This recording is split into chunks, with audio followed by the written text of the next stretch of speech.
अपने माँ बाप से ऊंची आवाज में बात मत किया करो। जिस दिन ये खामोश हो गए उस दिन तुम इनकी आवाज को तरसोगे।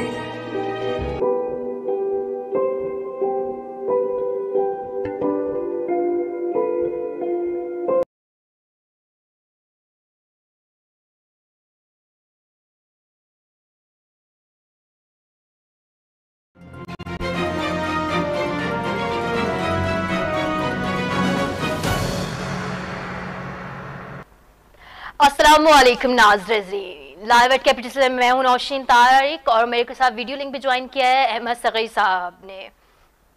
तुर्की के सदर एर्दोगान ने अक़वाम मुत्तहिदा की जनरल असेंबली से खिताब किया और खिताब करते हुए मुस्लिम उम्मा के लिए आवाज़ बुलंद की। मसला कश्मीर पर एक मरतबा फिर आवाज़ उठाते हुए उन्होंने कहा कि मसला कश्मीर अक़वाम मुत्तहिदा की किताबों के मुताबिक हल किया जाए। तुर्की के सदर की इस स्पीच पर इमरान खान और पाकिस्तान ने उन्हें बहुत अप्रिशिएट किया, जबकि भारत ने एहतजाज करते हुए इसे अपने अंदरूनी मामले में मुअत्तल करार दिया है। क्या तुर्की के सदर एर्दोगान मुस्लिम उम्मा को लीड करने वाले नए रहनुमा के तौर पर देखे जा रहे हैं? इसके अलावा हमें प्रोग्राम में ये भी डिस्कस करेंगे कि कौमी इत्तेसाम ब्यूरो ने JUIF के सरबराह मौलाना फजल रहमान को आमदन से जायद असर रखने के इल्जाम में 1 अक्टूबर को तलब कर लिया। नोटिस जारी करने की टाइमिंग को ज्यादा अहम समझा जा रहा। इसकी वजह APC में मौलाना साहब की तकरीर या उनका सख्त मौक़िफ़ तो नहीं, नोटिस की टाइमिंग पर हम डिस्कस करें।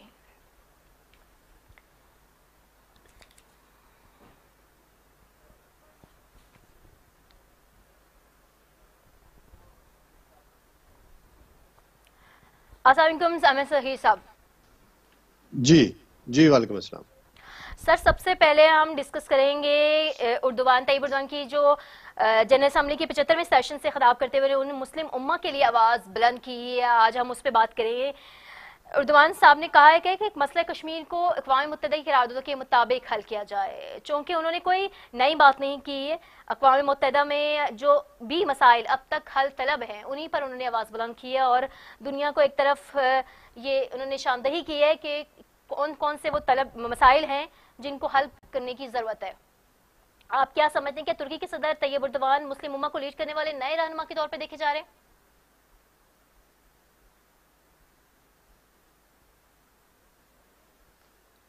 जी देखिए, जहाँ तक बात यह है रजब तैयब एर्दोगान की स्पीच और उनकी मुस्लिम उम्मा को लीड करने की, तो रजब तैयब एर्दोगान जो है इनके बारे में हमेशा से ही आपको पता है कि मुस्लिम उम्मा के अंदर जो है और मुस्लिम जो जितने भी मुसलमान हैं वो उनको पसंद करते हैं, चाहे वो पाकिस्तानी हो चाहे वो दूसरी दुनिया से हो। आपने देखा होगा माजी में तैयब एर्दोगान ने उनका मौक़िफ़ जो है वो इजराइल के हवाले से बड़ा सख्त था और बड़ा डो टोक था। फिर उसके अलावा आप ये देखिए कि उन्होंने मुख्तलिफ औकात में मुख्तलिफ जो मामला, आपको याद होगा सीरिया के साथ एक हुआ था तो उन्होंने उसके ऊपर भी अपना बड़ा जानदार मौक़िफ़ दिया था जब सीरियन ये इशूज़ जो है वो चले हैं। अच्छा, उसके अलावा जो है वो इजिप्ट के हवाले से भी उनका एक ख़ास मौक़िफ़ था और उसको बड़ी पज़ीराई भी मिली थी उस वक्त। अच्छा, यही नहीं बल्कि आप ये देखिए कि जब वहाँ पे जो फ़ौजी एक ख़ास किस्म का उनके ख़िलाफ़ जो है वो बाहर निकले थे और उन्होंने जो है वो कू करने की कोशिश की तुर्की के अंदर, तो तुर्की के अपने लोग जो है वो टैंकों के आगे लेट गए, सड़कों पे लेट गए। उन्होंने कहा जी कि हम जो है इसको वो नहीं करेंगे। सो रजब तैयब साहब की ना सिर्फ ये है कि तुर्की के अंदर बल्कि ये है कि बाकी दुनिया में भी जो है उनकी एक्सेप्टेंस बहुत ज़्यादा है और उसमें कोई शक नहीं है कि वो एक मुस्लिम उम्मा के और मुस्लिम वर्ल्ड के जो है वो एक बड़े लीडर हैं, उनको बड़ा लीडर समझा जा रहा है। और उनका अभी ये जो हालिया उनका जो मौक़िफ़ है और जो उन्होंने जो बात की है, इसको भी मैं समझता हूँ कि ये भी इसको आप देखिएगा हमारे मुल्क में भी और हमारे साथ वाले मुल्कों में भी और बाकी दुनिया के अंदर भी जो है उनको बेहतर समझा जाएगा और उसको सराहा जाएगा। उसकी वजह यह है कि सल्तनत उस्मानिया जब ख़त्म हुई थी और उसका शराज़ा जब बिखरा था तो आखिरी जो उसकी जो जिसके पास उसकी वो थी खिलाफत थी वो तुर्की था और तुर्की की एक अपनी उसकी एक मुस्लिम वर्ल्ड के अंदर जो है उसकी बात सुनी जाती है और हमेशा जो है वो उसको उसकी आवाज़ के पीछे लब्बैक कहा जाता है। फिर आप ये देखिए कि तुर्की और अगरचा हमेशा ही जो है वो तुर्की की मुखालफत में सऊदी अरब वो आया है। सऊदीया ने कभी भी जो है वो तुर्की की उस तरह से उनकी बातों को जो है ना वो उसको वेटेज नहीं दी। लेकिन इवन देन तुर्की को फिर भी जो है आपकी जो बाकी दुनिया है, ये जो अभी रिसेंटली आप देखिए कतर जो है वो तुर्की के साथ मिलके उसने ईरान के साथ अपने मामलात किए। इवन ईरान और तुर्की ने मिलके जब कतर के ऊपर सैंक्शन आई थी सऊदी अरब की तरफ से, तो उन्होंने उसको कंडेम भी किया और उन्होंने अपने वहां पे जहाज भी भेजे और उन्होंने खाने पीने की चीजें भी भेजी, चूंकि कतर के अंदर जो है वो बहुत बड़े पैमाने पे जो है वो आप देखें कि उस वक्त इस तरह के हालात थे कि उनको खाने पीने के लाले पड़े हुए थे। सो इवन हम लोग कुछ नहीं कर सके थे, लेकिन तुर्की ने जो है वो स्टेप फॉरवर्ड किया और उसने जो है वो ईरान के साथ खड़ा होकर कतर की उसने हिमायत की। सो ये जो मुस्लिम उम्मा के अंदर जो तफरीक है, उस तफरीक के अंदर जो है वो तुर्की का पलड़ा हमेशा ही भारी रहा है। और तुर्की आप देखेंगे नेटो का मेंबर भी रहा। कायरा के अंदर जो है वो उनका बाकायदा हेडक्वार्टर हुआ करता था नेटो का, और तुर्की ने बड़े अरसा जो है वो नेटो के साथ जो है वो मिलके उसने बड़े बड़े कारनामे सर अंजाम दिए। ये और बात है कि तुर्की को यूरोप के अंदर जो है वो उस तरह से नहीं सराहा गया, या यूरोप ने जो है अपनी यूरोपीय यूनियन ने शेंजन कंट्रीज के अंदर उसको शामिल नहीं किया। और उसका जो साइप्रस का मसला है ग्रीस के साथ, उसके ऊपर उसकी उस तरह से खुल के हमायत नहीं की यूरोप ने या वेस्टर्न वर्ल्ड ने। लेकिन मुस्लिम वर्ल्ड के अंदर जो है वो तैयब उर्दवान की बातों को समझा भी जाता है, सुना भी जाता है, और उसको जो है उसके पीछे लबैक भी कहा जाता है। सर ये जो तैयब उर्दवान ने जो है वो इंडिया के उन्होंने एहतजाज किया है इसके तैयब उर्दवान के खिताब पे, और कहा है कि हमारे अंदरूनी मामलात में जो है वो मुदाखलत है और हमारी सॉवरेनिटी को जो है वो रिस्पेक्ट करना चाहिए। इस पर आप क्या कहेंगे? देखिए तुर्की ने तो हमेशा कश्मीर के ऊपर उसका मौक़िफ़ पाकिस्तान की हमायत में आया है। आप देखें कि जिन कुछ मुमालिक ने पाकिस्तान की हमायत की है कश्मीर इशू पे, उनमें एक तुर्की है और एक मलेशिया है। इन दोनों मुल्कों ने, अब सऊदी अरब ने भी इस दफा थोड़ी सी बात की थी, उनके वजीर खारजा की तरफ से बयान आया था, लेकिन तुर्की ने हमेशा हमारे मौक़िफ़ की तायीद की है। और तुर्की ने भी वही बात की है जो हम कहते आए हैं आज तक कि कश्मीर का मसला अक़वाम मुत्तहिदा की करारदादों के तहत हल किया जाए। अच्छा, तब से जो है इंडिया और इंडियन लॉबी जितनी भी दुनिया भर में बैठी हुई है, और वो जो हिंदुत्व है वो उसके अंदर जो है वो तैयब उर्दवान को लेके हमेशा एक खास किस्म का एक रेजिस्टेंस रही है।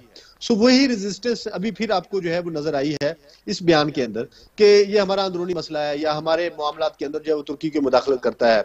आप देखें तुर्की इस वक्त जो है वो दुनिया की उभरती हुई मैशत है। तुर्की की चीजें, आप जरा पाकिस्तान में चले जाएं, पोल्ट्री इंडस्ट्री के अंदर तुर्की की बहुत ज्यादा उसने अशिया जो है वो पाकिस्तान के अंदर इस्तेमाल हो रही है और उनकी क्वालिटी भी बहुत अच्छी है। सिमिलरली जो है इंडिया के अंदर भी जो है जो टर्क प्रोडक्ट्स हैं वो उनको उनकी एक्सेप्टेंस मौजूद है, उनको बाकायदा खरीदा जाता है। तुर्की के ड्रामे देख लें, हमारी उन्होंने जो है वो जो कल्चरल इन्वेजन है वो भी उन्होंने किया, न सिर्फ पाकिस्तान में बल्कि जो इश्क ममनू ड्रामा था इनका, वो इंडिया के अंदर भी बहुत ज्यादा देखा गया है। सो इंडियन मुस्लिम और पाकिस्तानी मुसलमान दोनों जो है वो तुर्की के लिए उनके दिल धड़कते हैं। सो ऐसा नहीं कह सकते कि जो है इंडिया ने कह दिया कि नहीं ये हमारा अंदरूनी मसला है और तुर्की उस पर जो है वो कान धर लेगा, ये तुर्की खामोश हो जाएगा, ऐसा बिल्कुल भी नहीं है। तुर्की ने पहले भी अपना मौक़िफ़ जो है वो वाज़े रखा है, तुर्की ने अभी भी मौक़िफ़ वाज़े रखना है, और तुर्की हमेशा जो है वो भारत को कोई अच्छा नहीं समझता है तुर्की जो है। और उन्होंने जब भी बात की है, उन्होंने पाकिस्तान की हमायत में बात की है, चाहे वो 65 की वॉर हो, कारगिल हो, या इवन अभी कश्मीर का इशू हो, या इससे पहले भी जो है तुर्की पाकिस्तान की मदद को जरूर आया किसी न किसी लेवल पे। हमारा अर्थक्वेक आया था, आप देखें तो तुर्की जो है वो आया, उसने आके अर्थक्वेक के अंदर पाकिस्तान के किस तरह से उन्होंने अपने हॉस्पिटल यहाँ पे लगाए, उन्होंने जो है यहाँ पे स्कूल लोगों के हमारे लिए खोले। फिर आप देखें कि अभी भी सिंध के अंदर जो है टर्क प्रोजेक्ट्स चल रहे हैं, ऐसे प्रोजेक्ट्स हैं कि उन्होंने जो है उनके जो हॉस्पिटल्स हैं वो मोबाइल हॉस्पिटल्स हैं जो उन्होंने वहां पे हमारे यहाँ पे भेजे हुए, और वो बहुत ज्यादा वो हमारे लिए कर रहे हैं। अभी आप देखें कि कोरोना के दिनों में जो है तुर्की उस वक्त भी हमारे साथ उन्होंने हमें जो है एक भाईचारे के तौर पे जो है उनकी तरफ से हमेशा हमें ठंडी हवाएं आई है। सो मैं नहीं समझता कि इंडिया को या इंडिया के पेल पे जो बल उठ रहे हैं या मरोड़ जो उनको उठते हैं और उसके ऊपर जो है वो तुर्की जो है वो खामोश हो जाएगा और वो कहेगा कि नहीं ठीक है इन्होंने कह दिया अब मुझे खामोश रहना है। मैं नहीं समझता कि इस बयान का कोई उस तरह से तुर्की उसको उतना सीरियस लेगा जितना हम शायद उन्होंने इस्लामोफोबिया पे भी बात की। उन्होंने कहा कि इस्लामोफोबिया जो है वो इस वक्त अलार्मिंग लेवल पर पहुंच चुका है और उन्होंने इसकी तरफ निशानदही की है। तो आपको क्या लगता है कि उन्होंने उनका ये निशानदही करना बिल्कुल ठीक है? ये वाकई टाइम की जरूरत है? देखिए, इस्लामोफोबिया की जहां तक बात है, इस्लामोफोबिया एक इसको इसको यूं कहें कि वो कहते हैं ना कि perceptions are more reality than like, कि हम परसेप्शन बेस्ड चीजें जो होती हैं उनको हम ज्यादा रियल समझ लेते हैं, जबकि हकायक की निस्बत। अब हकायक जो है वो डिफरेंट है। आप समझती हैं कि इस्लामोफोबिया क्या, तुर्की में जो इस्लामोफोबिया के हवाले से उन्होंने हिजाब देने पे पाबंदी लगाई थी, तुर्की तो हमेशा से एक मॉडर्न कंट्री के तौर पे जो है वो सामने रहा है। और तुर्की जो है वो ऐसा नहीं है कि उसने मतलब है कि इस्लाम को अपने मुल्क से निकाल बाहर किया, या वहां पे जो इस्लामिक फोर्सेस हैं उनको, तैयब अर्दोगान जो है वो खुद जो है वो एक इस्लामिक एक बहुत बड़ी पार्टी है उनकी, और वो उसको रिप्रेजेंट करता है, और उसको उसकी सो मैं समझता हूँ कि ये जो इस्लामोफोबिया है ये इट्स परसेप्शन, ये it's more than perception, right, instead of के ये कोई रियलिटी है। दुनिया हमसे वैसे खाइफ है, वो एक अलग बात है, लेकिन ऑब्वियसली हमारे अंदर चूंकि कुछ है, कोई काली भेड़े हैं मुसलमानों के अंदर भी, और वो हमें हमेशा जो है वो पूरी दुनिया में बदनाम करवाती हैं, और हमारे पूरी दुनिया के अंदर जो है वो हमारी कश्मीर के अलावा जगह उन्होंने फलस्तीन के इशू पर भी जो है वो आवाज उठाई है, जहां हम देख रहे हैं कि कुछ अरब ममालिक अपने ज़ाती मफादात को देखते हुए इसराइल का साथ ताल्लुकात को फरोग देने को तरजीह दे रहे हैं। ऐसे में जो है वो तैयब अर्दोगान ने जो है फलस्तीनियों के मफाद को तरजीह दी, और उन्होंने कहा कि वो मसला फलस्तीन के हल तक जो है वो इसराइल से ताल्लुकात को वो के हामी नहीं है। बिल्कुल आपने ठीक कहा। उसकी वजह यह है कि तुर्की का फलस्तीन को लेके और फलस्तीनियों को लेके शुरू ही से एक खास मौक़िफ़ रहा है। तुर्की हमेशा जो है उस मौक़िफ़ पे ना सिर्फ डटा रहा है, बल्कि वो कभी भी पीछे नहीं हटा। आपको याद होगा कि आज से कुछ साल पहले जो है पैलेस्टाइन के अंदर जो है उनको मबहूस किया गया था, बहुत सारे लोगों को उन तक खाना नहीं पहुंचने दिया, उन जब इन्होंने कॉर्डन ऑफ कर दिया इजराइल ने, तो तुर्की वाज द कंट्री के जिसने कहा था कि हम उन तक जो है वो चीजें पहुंचाएंगे, और उन्होंने ना सिर्फ चीजें पहुंचाई बल्कि अच्छा खासा उस पर रौला भी बना था। आपको याद होगा तुर्क प्राइम मिनिस्टर और प्रेसिडेंट जो है, अपना प्रेसिडेंट जो है, ये इजराइल के एक उसमें तो इन्होंने हाथ भी नहीं मिलाया था उनसे एक प्रोग्राम के अंदर। सो उनकी जो सेंटिमेंट है वो उसको लेके ये बड़े क्लियर हैं, उसके अंदर कोई वो नहीं है। ठीक है, हमारे मुस्लिम कंट्रीज ऐसे भी हैं जो इजराइल को बतौर एक रियासत के तस्लीम कर रहे हैं, या उसको जो है वो अब मानने लग गए हैं, या उसके लिए जो है वो पर तोल रहे हैं, लेकिन तुर्की ने हमेशा ही से इजराइल के लेके जो है अपना जो स्टैंस रखा है उस पर वो डटा रहा है। वो कल भी डटा हुआ था, वो आज भी डटा हुआ है, और मेरा ख्याल है कि आने वाले वक्त में भी मुझे नहीं लगता कि शायद पाकिस्तान और तुर्की जो है इनके अलावा कोई और मुल्क जो है वो ज्यादा रेजिस्ट कर सकेगा। एक यही दो मुल्क हैं, इसमें आप इमरान खान ने जो है वो अपने ट्वीट में जो है जहां अर्दोगान के आवाज उठाने पर उनको अप्रिशिएट किया है, वहां पे 25 सितंबर को जो है वो इमरान खान भी खिताब करेंगे जनरल असेंबली के सेशन से। तो आपको लगता है कि इमरान खान साहब भी जो है फलस्तीन और कश्मीर के ऊपर सेम यही आवाज उठाएंगे? बिल्कुल बिल्कुल, हाँ बिल्कुल आपने दुरुस्त कहा। आप देखें कि पिछली दफा इमरान खान की जो जनरल असेंबली की जो तकरीर थी वो बड़ी अच्छी रही, और इमरान खान के बारे में एक चीज सारी दुनिया मानती है, पूरे पाकिस्तान मानता है, और उनके नकाद भी इस चीज को मानते हैं, वो ये कि इमरान खान जब भी मुल्क से बाहर होता है उसकी परफॉर्मेंस बहुत अच्छी होती है। वो हमेशा जो है फॉरेन पॉलिसी के हवाले से उसकी जो बड़ी जामे किस्म की उसकी गुफ्तगू और बड़ी मुदल्लल किस्म की उसकी गुफ्तगू होती है। इससे पिछले खिताब को भी अगर आप उठा के देखें तो उस खिताब के अंदर भी उसने जिस तरह से चौके छक्के मारे थे, वो CNN भी, BBC भी, जो इंटरनेशनल मीडिया है और जो हमारा पाकिस्तानी मीडिया है, एक्सेप्ट इंडियन मीडिया के बाकी सारे मीडिया ने बड़ा सराहा था, और उनकी उसको सो मच सो कि अल जजीरा के ऊपर बड़े प्रोग्राम्स भी हुए थे। सो इंटरनेशनल चैनल्स ने, इंटरनेशनल मीडिया ने बड़ी कवरेज दी थी उनकी जनरल असेंबली की तकरीर को। ये और बात है कि वो लोकल जो हमारा जो महाज होता है, जो पाकिस्तान का अंदरूनी महाज है, उस पर आके खान साहब जो है वो उतनी परफॉर्मेंस नहीं दे पाते, लेकिन इंटरनेशनली जो है उनकी परफॉर्मेंस बहुत अच्छी होती है, और पाकिस्तान का जो इमेज है पूरी दुनिया के अंदर उसको बड़े खास तरीके से, खास लेवल पे ले जाके जो है ये उसको वो करते हैं। सो मैं समझता हूं कि खान साहब इस दफा भी जो तकरीर करेंगे उसमें कश्मीर का मसला जो कि ऑलरेडी इंटरनेशनलाइज हो चुका है उसको भी उठाएंगे, और उसके अलावा ये कि फलस्तीन के ऊपर भी वो अपने दो टोक और वाज़ेह मौक़िफ़ को जो है उसको दोहराएंगे।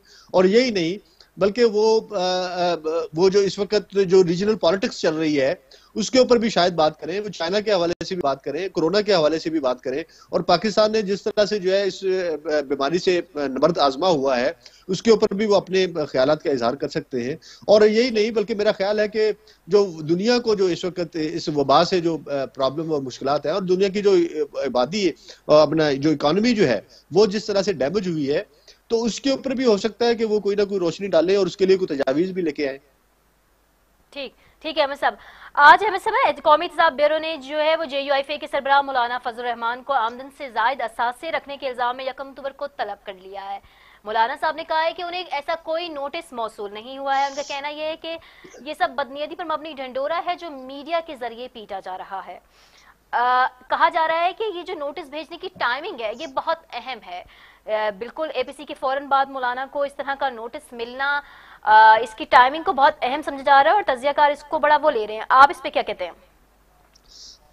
देखिए मौलाना साहब जो है मतलब है कि अब क्या उन पे हम बात करें।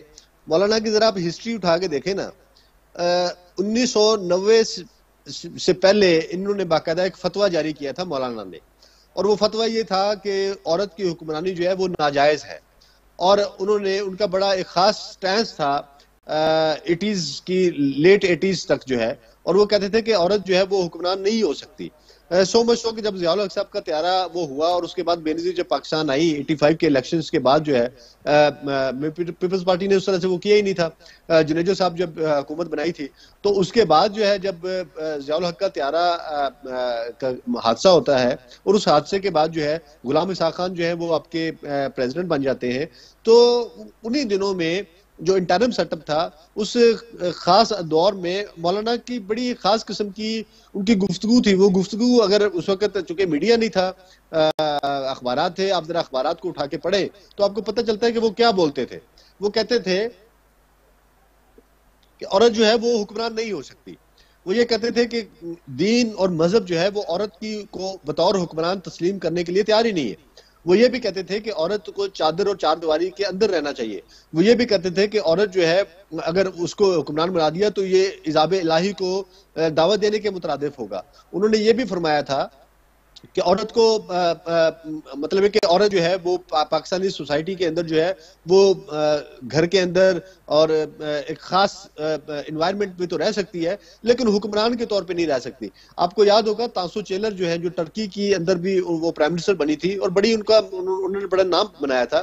वो और बीबी दो ही मुस्लिम वर्ल्ड की जो है वो ख्वातीन रही है रहनुमा और जिन्होंने जो है वो हुकूमतें की है। सो वो तासो चेलर के बारे में भी मौलाना के कोई अच्छे कलमात नहीं थे। अच्छा फिर यकायक क्या हुआ कि 1990 से 1993 तक जो है वो इनको जो है वो बाकायदा बना दिया गया था। इन्होंने डीजल परमिट लिए उस गवर्नमेंट से और इन्होंने चेयरमैन फॉरेन कमेटी भी बन गए। मतलब कि वो फिर औरत जो है वो उसकी हुक्मरानी भी जायज हो गई। औरत जो है वो बेनज़ीर भुट्टो की शक्ल में थी लेकिन वो उस वक्त जो है वो बिल्कुल ठीक थी चूंकि मौलाना को नवाजा जा रहा था, मौलाना फायदे ले रहे थे। मौलाना ने जो है वो फॉरेन कमेटी पकड़ ली थी और फिर उसके बाद आप देखें कि मुसलसल मुतवातर जो है वो पर सर मेरा अपना शेयर लेते रहे कि नैब ने जो उनको अभी नोटिस भेजा है यानी APC के फौरन ही बाद उनको नोटिस भेजा है, नैब इसको पहले भी तो भेज सकती थी और या मतलब ये टाइमिंग्स के हवाले से बहुत ज्यादा वो तनकीद करते। नैब इसकी क्या वजाहत पेश करेगी, मतलब ये टाइमिंग ऐसी क्यों? नहीं देखिए ये हाँ अब थोड़ा सा हम लोग पुरानी चीजें थोड़ी भूल जाते हैं ना, तो इसलिए इनके खिलाफ केसेस मौजूद थे। ये अब के केस नहीं है, केसेस पहले से मौजूद थे। हमेशा ये होता है कि केस दबा दिए जाते हैं, केस रख दिए जाते हैं कि अच्छा ठीक है मुनासिब वक्त आएगा तो फिर खोल लेंगे।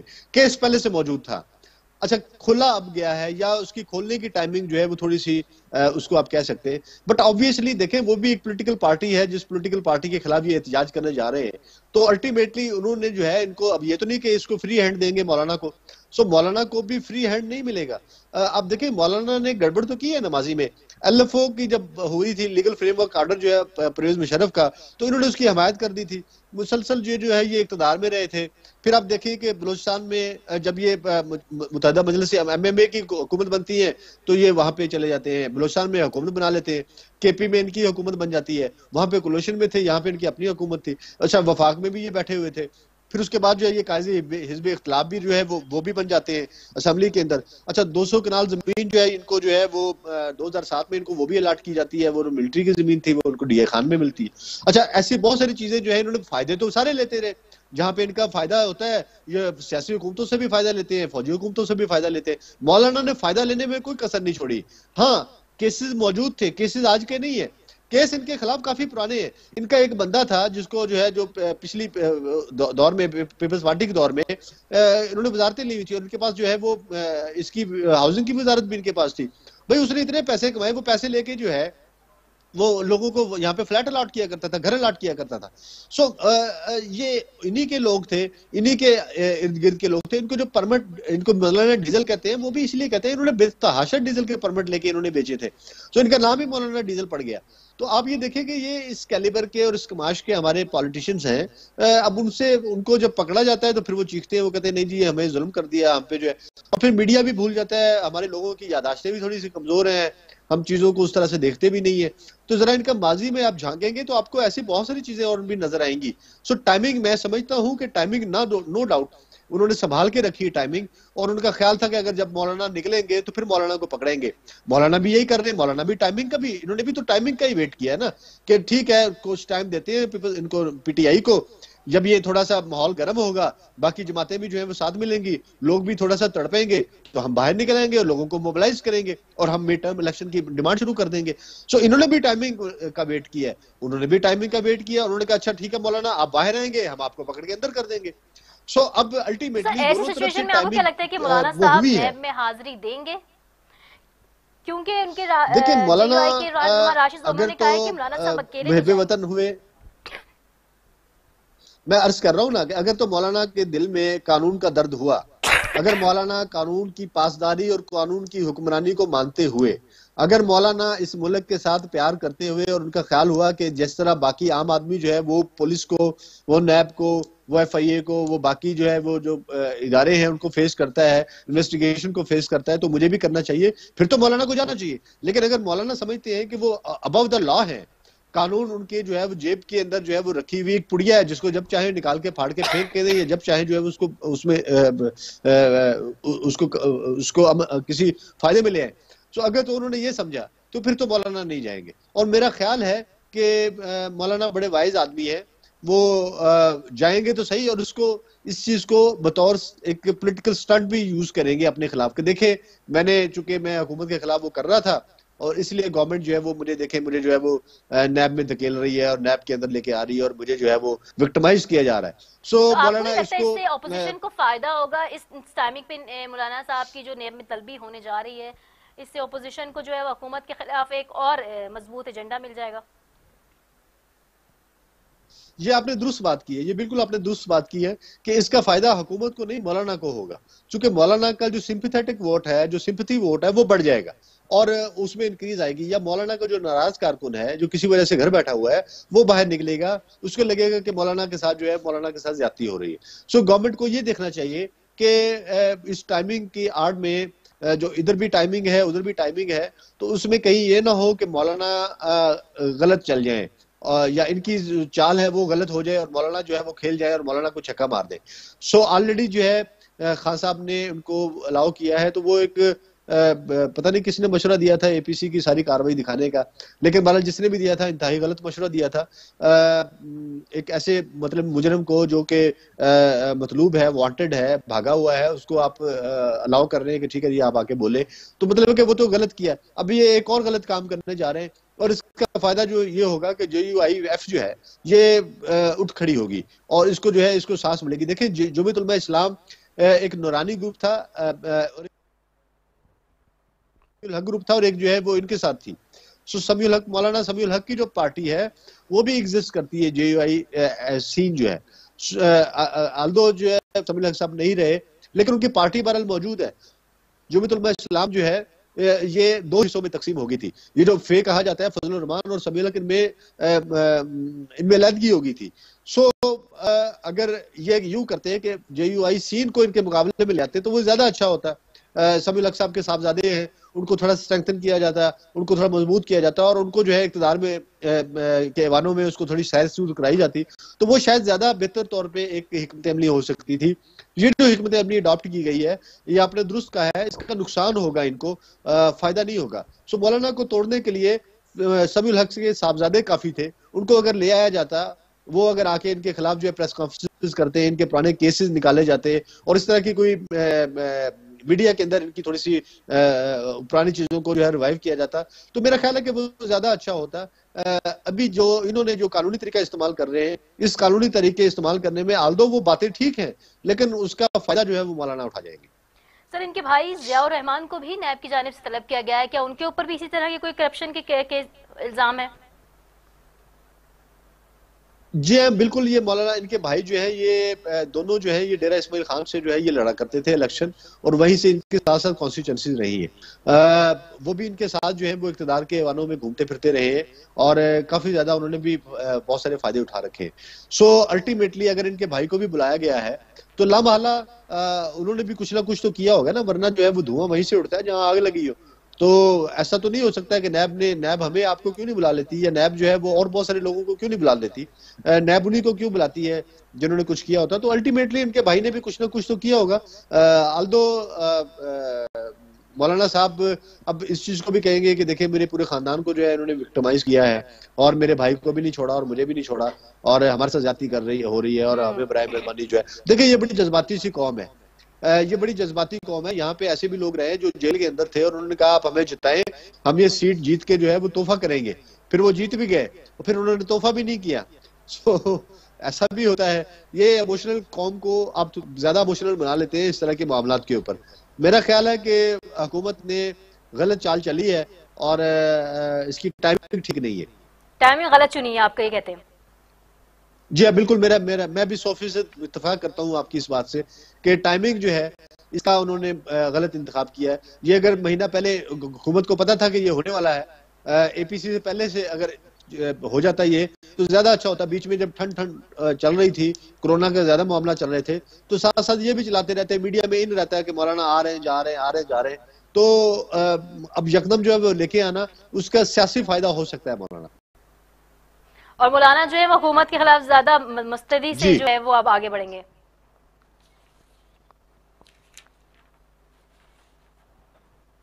देखिए जारी बात है, मौलाना तो वो तो अब चाहते यही है ना। मौलाना की तो ख्वाहिश ही यही है कि किसी तरह से जो है उनको वो लोगों को मोबिलाइज करके, बाकी पॉलिटिकल पार्टीज की हिमायत लेके और बाकी पॉलिटिकल लीडर्स को साथ लेके वो अगर किसी तरह उनको असेंबली से रिजाइन करवा दें तो ये मौलाना की बहुत बड़ी अचीवमेंट है। और मौलाना इसी के ऊपर लगे हुए हैं।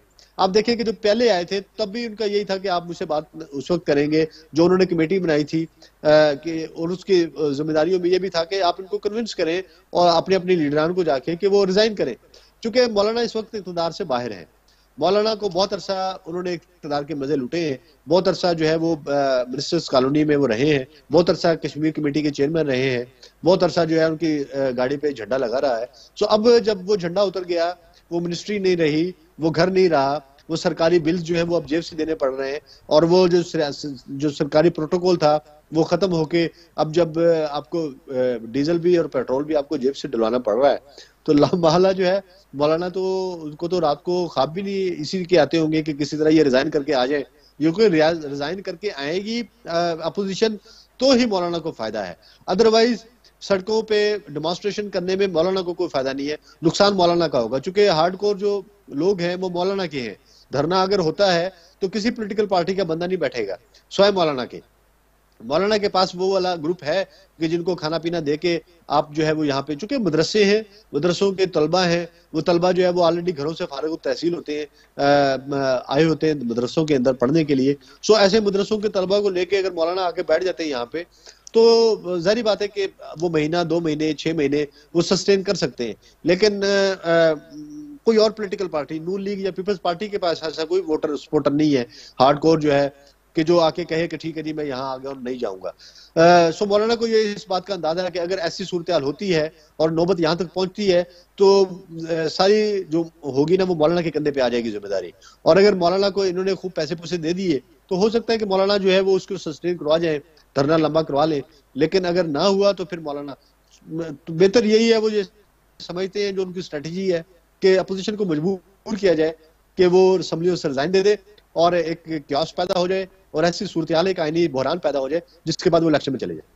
सर, जेयूआई के रहनुमा राशिद सोमन ने कहा है कि मौलाना साहब अकेले नैब पेश नहीं होंगे, उनके साथ पार्टी के 30 लाख कारकुन भी नैब में पेश होंगे। तो आपको नहीं लग रहा ये कुछ जो है वो एजिटेशन टाइप चीज हो जाएगी अगर जब नैब में इनकी पेशी होगी? हाँ देखिए, बयान तो आते रहते हैं वो मौलाना, अगर ऐसी सूरत हाल बनती है, चूंकि देखें पाकिस्तान के अंदर दो ऐसी पार्टीज हैं जो पॉलिटिकल कम रिलीजियस पार्टीज हैं, जिनके लोग जो हैं वो मरने मारने के लिए तैयार रहते हैं। एक जमात इस्लामी है और दूसरी मौलाना की ताकत है इनके पास। अवाम की नहीं, अपने वोटर की ताकत है। अवाम से मुराद तो यह है आप और मैं भी है ना, हम तो मौलाना को सपोर्ट नहीं करते और हमारे इर्द गिर्द बहुत सारे लोग हैं जो मौलाना को सपोर्ट नहीं करते। इनके सपोर्टर और वोटर हैं थोड़े, इनके साथ लास्ट टाइम नवंबर में धरने में थे, वो लोग तो शायद इनको सपोर्ट करेंगे, यकीनन वो सपोर्ट करेंगे। और वो कौन लोग थे, मैं वही अर्ज कर रहा हूँ ना, ये वो सारे के सारे वो लोग थे जो इनके मदरसों के अंदर पढ़ते हैं। ये वो लोग थे जो इनके मदरसों में से पढ़ के निकले हुए। ये वो लोग हैं जो इनकी पार्टी के अंदर जो है, जो हमदर्द से रफीक और रफीक से ऊपर जाके कारकुन और रुकन बन चुके हुए। सो ये वो लोग हैं और ये बड़े बड़े इन्होंने बड़े कस्में खाई हुई होती हैं और ये बड़े डिटरमिन होते हैं ये लोग। सो लामहला जो है मौलाना के पास एक वोट बैंक तो है, ये निकाल भी सकते हैं उनको। और रिलीजन एक ऐसी चीज है जिसके ऊपर जो है आप लोगों को एक्सप्लॉइट करके बाहर ले आते हैं। तो सर ये कितना मुश्किल होगा हुकूमत के लिए इस चीज को मैनेज करना? हुकूमत के लिए नो डाउट, अगर मौलाना ऐसी सूरत हाल में उस दिन अपने साथ उसके बंदे निकल आते हैं और ज्यादा तादाद में आ जाते हैं, तो फिर मैं आपको बताऊं फिर मुश्किल हो जाएगी हुकूमत के लिए। आप मत भूले फैजाबाद का धरना जो कि एक मजहबी जमात ने दिया था, और उसने जो कि कादियानी, आपको याद होगा जब असेंबली के अंदर कादियानियों को जो है वो किया जा रहा था, उनके जो हमारे शनाख्ती कार्ड के अंदर और बाकी जो खाने के अंदर जो है उसके रेजिस्टेंस में जो है तो कादी साहब के साथ। सो मजहब जो है वो बहुत बड़ी फोर्स होता है। मजहब के इनका वोटर और सपोर्टर वो बहुत रिलीजियस है और वो पॉलिटिकली रिलीजियसली वो चीजों को लेके चलता है। उनके लिए उनके पास जो है अपने लीडर, अपने कायद के लिए जान दे देना बिल्कुल बहुत आसान है। वो लड़ने मरने वाले लोग हैं। अगर उस दिन पीपल्स पार्टी का होता है तो शायद बात डिफरेंट थी, नून लीग का भी डिफरेंट था, लेकिन मौलाना को बुलाएंगे और मौलाना ने अगर इशारा कर दिया अपने कारकुनों को आ जाओ, और वहां पे अगर एक दो लोग जो है वो, या ऐसी फिजा बन जाती है या ऐसे हालात बन जाते हैं जिनके बाद जो है वो कोई कश्तो खून होता है या लाठी चार्ज होता है या वहां पे आंसू गैस शेलिंग होती है या वहां पे इस तरह की कोई सूरत हाल बन जाती है कि जिसके बाद जो है वो लॉ एंड ऑर्डर की मामला जो है वो खड़े हो जाए, सो उसका फायदा जो है वो मौलाना ले जाएंगे। मौलाना अपने लोगों को रिवाइव कर जाएंगे, मोबिलाइज कर जाएंगे, बाहर निकाल लेंगे। सो गवर्नमेंट को बहुत सोच समझ के चलना होगा। उनको इस चीज को देखना है कि मौलाना को किस तरह से इस तरह बुलाया जाए कि मौलाना का कारकुन भी जो है वो भी ना निकले बाहर और मौलाना उसको जो है वो पॉलिटिकल स्टंट के तौर पे यूज भी ना करे, और ऐसा भी ना हो कि लॉ एंड ऑर्डर की जो है वो कुछ सूरत हाल पैदा हो, ऐसा भी ना हो कि वहां पे जो है वो मामला जो है वो हाथ से निकल जाए। चूंकि ऐसा ना ये भी हो सकता है कि यहाँ पे मामला हुआ तो इसकी आग पूरे पाकिस्तान में फैल सकती है, चूंकि हर जगह पे इनका वोटर बैठा है। अगर वो छोटी सी पार्टी है जो कोयटा में मामला पे जो है वो पूरे पाकिस्तान की रोड्स ब्लॉक हो सकते हैं, तो इनके पास उससे बड़ी पावर है। ये सिंध के अंदर बहुत मजबूत है, ये बलूचिस्तान में बहुत मजबूत है, ये केपी के अंदर उतने मजबूत नहीं है, लेकिन बहरहाल इनका वहां पे इनके पास एक बड़ा वोट बैंक मौजूद है। सो पंजाब के अंदर भी ये कर सकते हैं, साउथ पंजाब के अंदर स्पेशली। तो लिहाजा गवर्नमेंट को ये देखना है कि ऐसा ना हो कि ये मामला जो है वो हाथ से निकल जाए, उसको बहुत सोच समझ के उनको चलना पड़ेगा। सर इस पर भी बात की जा रही है कि मौलाना साहब को जो इन वक्त नोटिस भेजा गया है ये इस वजह से कि एपीसी में उनका एक सख्त मौक़िफ़ था और उन्होंने हुकूमत के खिलाफ जो है वो मुल्कगीर एहतजाजी तहरीकें और इज्तिमाई इस्तीफ़ों पर बड़ा जोर दिया है। तो ये जो वाकई कोई इनके खिलाफ इंतकामी अगर इसका स्टंट आगे बढ़ाएं तो ये वही मुल्कगीर एहतजाजी तहरीकों को की तरफ ले चलें एपीसी में जो डिसाइड हुआ है? जी हाँ बिल्कुल, मैंने जैसे शुरू में अर्ज किया ना कि दोनों तरफ जो है वो टाइमिंग का बड़ा ख्याल रखा गया है।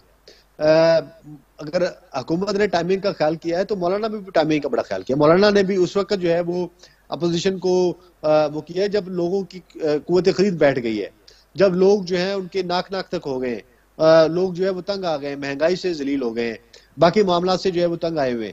सो ऐसी सूरत में लोगों को निकालना कदरे आसान होता है एज कंपेयर टू उस वक्त में जब लोग जो है वो खुशहाल हो। जब लोग जो है, खुशहाल आदमी नहीं निकलता बाहर, जिसको 2 वक्त की रोटी मिल रही है वो क्यों निकलेगा बाहर और क्यों उनकी सपोर्ट करेगा, चाहे वो किसी भी पोलिटिकल पार्टी का है।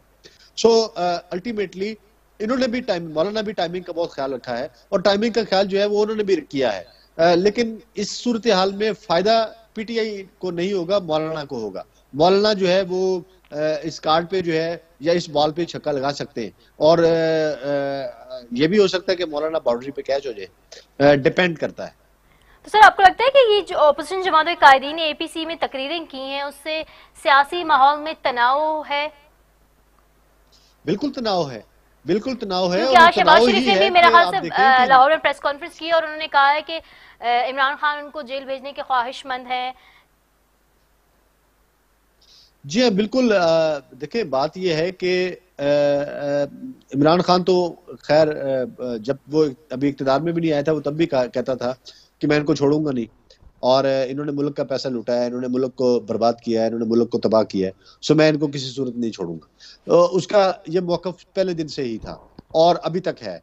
और मुझे नहीं लगता कि खान जो है वो अपने मौक़िफ़ में कोई तब्दीली लेके आएगा या कोई लचक लेके आएगा। वो उस पर खड़ा था, वो अभी भी खड़ा है और वो आइंदा भी खड़ा रहेगा। सो अगली बात आ जाए कि मौलाना, तो मौलाना या शहबाज शरीफ जो है वो यही कहते रहेंगे कि जी हमें जो है वो जेल भेजा गया है, इसलिए भेजा गया है कि हमने एपीसी की थी, इसलिए भेजा गया है कि हमने जो है वो उनके साथ वो किया था। सो तनाव तो अल्टीमेटली जब ये उनको धमकियां देंगे, इन्होंने कहा है कि हम सबसे पहले डेमोन्स्ट्रेशन करेंगे, जलसे जुलूस करेंगे, हम जो है वो असेंबली से रिजाइन भी देंगे, और उन्होंने पूरी एक अपना लाहेअमल बनाया है। सो उस लाहेअमल को जो है वो काउंटर उन्होंने करना है। अगर इनके लीडरशिप को उठा के वो अंदर कर देते हैं केसेस के अंदर, तो मैं नहीं समझता कि फिर इन्होंने भी यही किया। आप देखें बेनजीर भुट्टो जो है वो अंदर होती थी, जरदारी साहब अंदर रहते थे नून लीग की हुकूमत में, और जब पीपल्स पार्टी की हुकूमत आती थी तो नून लीग वाले जो है वो अंदर जेलों की हवाएं खा रहे होते थे। तो ये इन्होंने भी इसी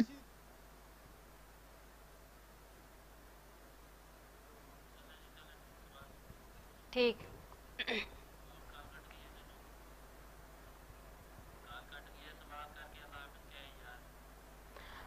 ओके अहमद साहब, आखिर में मैं आपसे ये पूछना चाहूंगी कि मौलाना फजलुर रहमान